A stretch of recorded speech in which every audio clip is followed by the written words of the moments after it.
The deep dive की इस नई गहन चर्चा में सभी सुनने वालों का बहुत बहुत स्वागत है। जी बिल्कुल। और आज की चर्चा मतलब बहुत ही रोमांचक होने वाली है। हाँ, जो लोग हमेशा सूचनाओं की गहराई में जाना पसंद करते हैं, उनके लिए तो ये एक ट्रीट है। आज हम कोई सामान्य बात नहीं करने वाले हैं। सीधे कॉर्पोरेट दुनिया के उस हिस्से में झांकने वाले हैं जहां भविष्य की रणनीतियां तय होती हैं। सही कहा। तो आज हमारे पास जो स्रोत है, वो है नैटको फार्मा लिमिटेड की तीसरी तिमाही यानी Q3 FY26 की अर्निंग्स कॉल की पूरी ट्रांसक्रिप्ट। जो कि 12 फरवरी 2026 को हुई थी। बिल्कुल।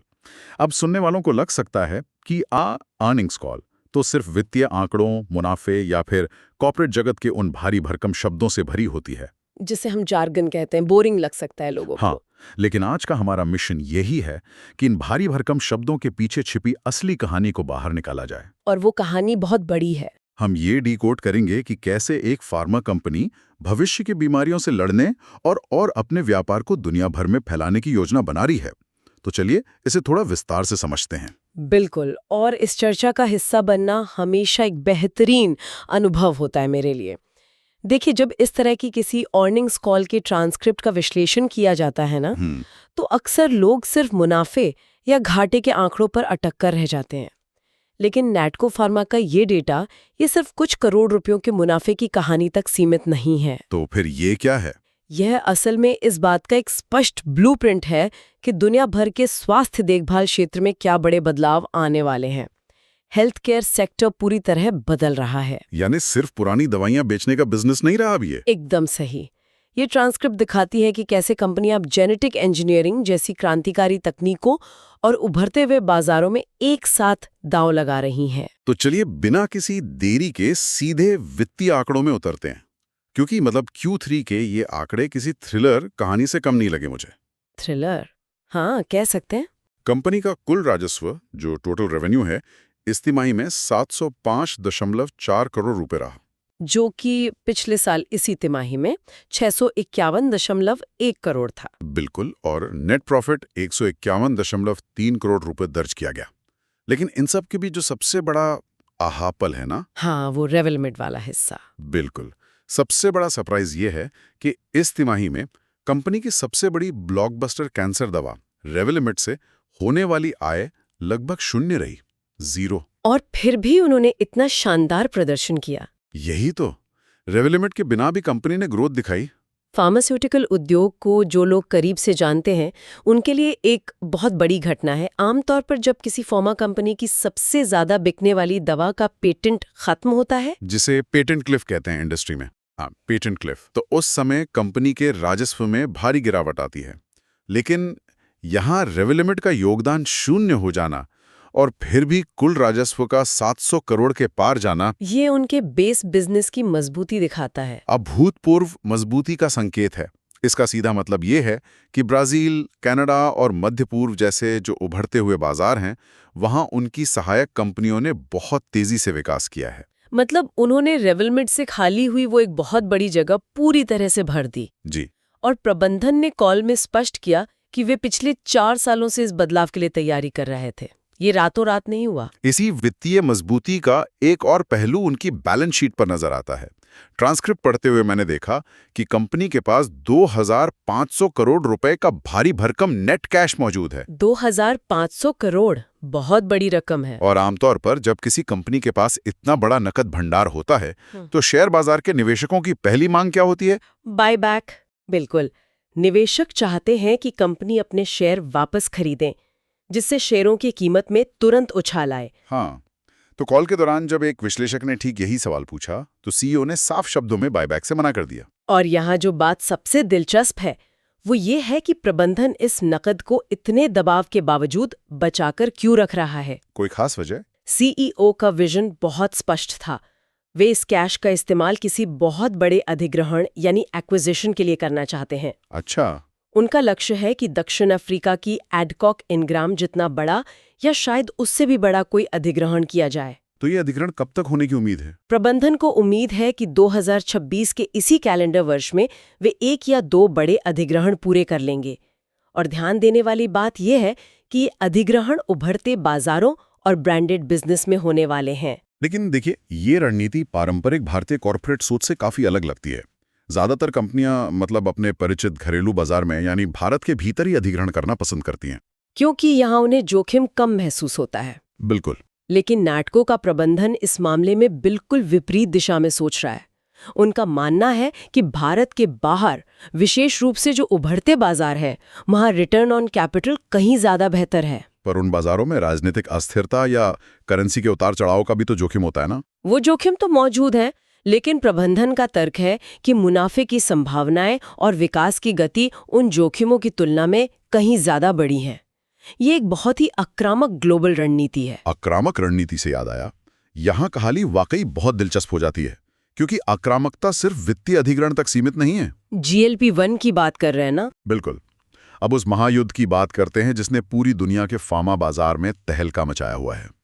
GLP-1 दवाएं, सेमाग्लूटाइड, जिसे दुनिया ओज़ेम्पिक और वेगोवी जैसे ब्रांड नामों से जानती है, जो मूलतः डायबिटीज और मोटापे की दवा है। हाँ, और नैटको को भारत में इसके जेनेरिक संस्करण के लिए DCGI से बहुत जल्द मंजूरी मिलने की उम्मीद है। सेमाग्लूटाइड का बाजार इस वक्त दुनिया में सबसे ज्यादा चर्चा बटोर रहा है। भारत में भी मार्च के बाद जब इसका बाजार पूरी तरह से खुलेगा, तो मतलब ये एक बेहद प्रतिस्पर्धी मैदान बन जाएगा। कॉल में भी तो उन्होंने कहा ना कि 10 से 15 जेनेरिक कंपनियों की भीड़ होने वाली है। हाँ, प्रबंधन ने पारदर्शिता के साथ स्वीकार किया कि ये कोई आसान दौड़ नहीं है। वैसे भारतीय बाजार में एक और दवा मोन्जारो भी मौजूद है, जो परिणामों में सेमाग्लूटाइड से बेहतर प्रदर्शन कर रही है। लेकिन सेमाग्लूटाइड की कीमत कम होने के कारण इसकी मांग बहुत ज्यादा रहने वाली है। बिल्कुल, और यहाँ नैटको की रणनीति बहुत ही चतुर है। वे सिर्फ अपना ब्रांड ही लॉन्च नहीं कर रहे हैं, वे 2 अन्य प्रतिस्पर्धी कंपनियों को भी इस दवा की आपूर्ति करने वाले हैं। जी हाँ। ये तो वही बात हो गई कि रेस में खुद भी दौड़ रहे हैं और दूसरे धावकों को जूते भी बेच रहे हैं। बहुत सही उदाहरण दिया। इसके विनिर्माण और सेल्स की विशिष्ट बातें भी बहुत ध्यान खींचने वाली हैं।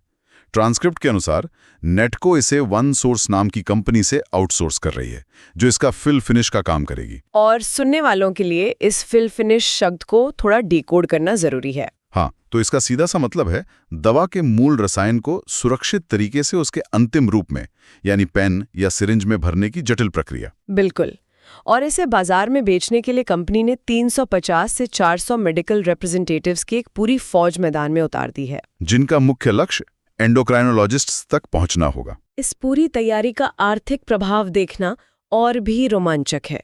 प्रबंधन ने इस बात पर बहुत जोर दिया है कि सिर्फ इस एक दवा, जी हाँ, सिर्फ सेमाग्लूटाइड की वजह से कंपनी अपने घरेलू कारोबार में 20% से अधिक की वृद्धि की उम्मीद कर रही है। 20%?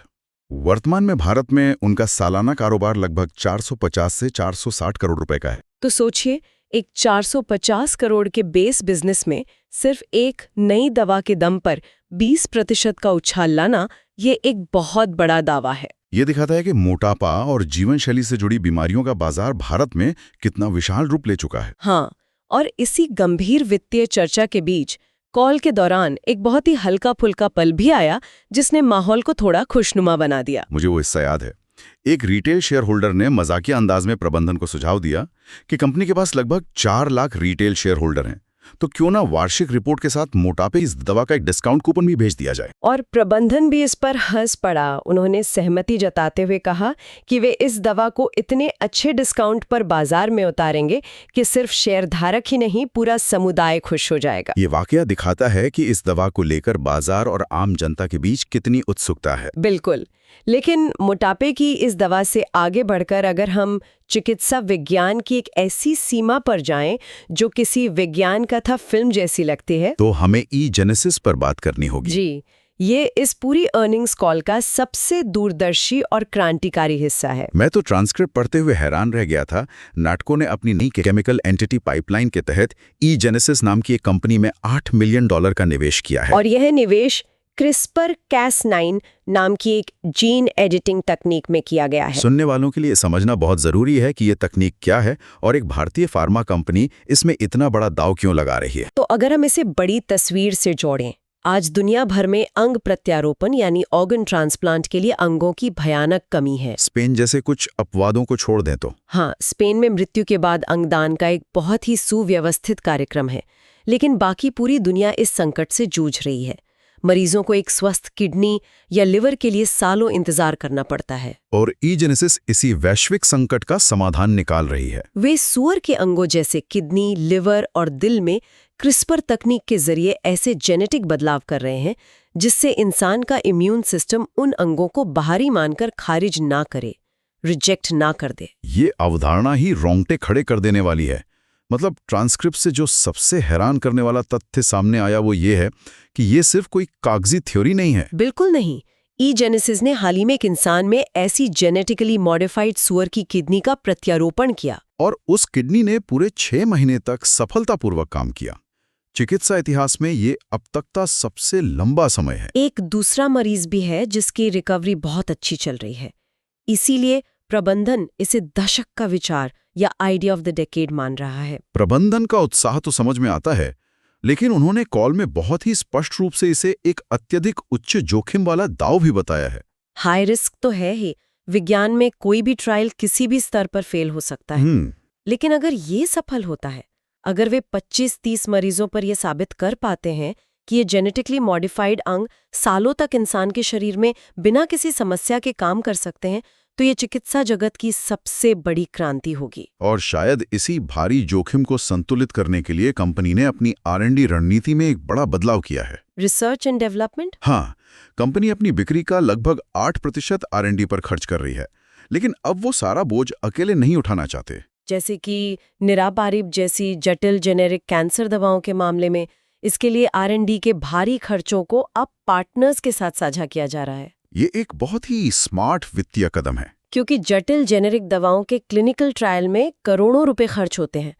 पार्टनर्स के साथ लागत साझा करने से नैटको अपने R&D बजट को नियंत्रण में रख पा रही है, जिससे उनके पास ईजेनेसिस जैसे भविष्यवादी और उच्च जोखिम वाले प्रोजेक्ट्स में निवेश करने के लिए पर्याप्त पूंजी बची रहती है। ये जोखिम और नवाचार के बीच एक बेहतरीन संतुलन है। चलिए अब इस वैश्विक विस्तार की रणनीति के एक और अहम पहलू पर नजर डालते हैं। दक्षिण अफ्रीका की एडकॉक इनग्रम होल्डिंग्स। नैटको ने इसमें 35.75% की एक बड़ी हिस्सेदारी खरीदी है, जो कि एक बहुत रणनीतिक कदम है। अगर आंकड़ों पर गौर करें तो वित्तीय वर्ष की पहली छमाही में एडकॉक का कुल राजस्व 2,464 करोड़ रुपए रहा। नैटको की बैलेंस शीट पर इसका असर 10.9 करोड़ रुपए के मुनाफे के रूप में दिखा, जो कि अमोर्टाइजेशन की रकम काटने के बाद है। सुनने वालों के लिए इस अमोर्टाइजेशन को थोड़ा स्पष्ट करना जरूरी है। देखिए, जब कोई कंपनी किसी दूसरी कंपनी को खरीदती है तो उसके ब्रांड वैल्यू या पेटेंट जैसी अदृश्य संपत्तियों की कीमत को कई सालों में थोड़ा थोड़ा करके बही खातों में खर्च के रूप में दिखाया जाता है।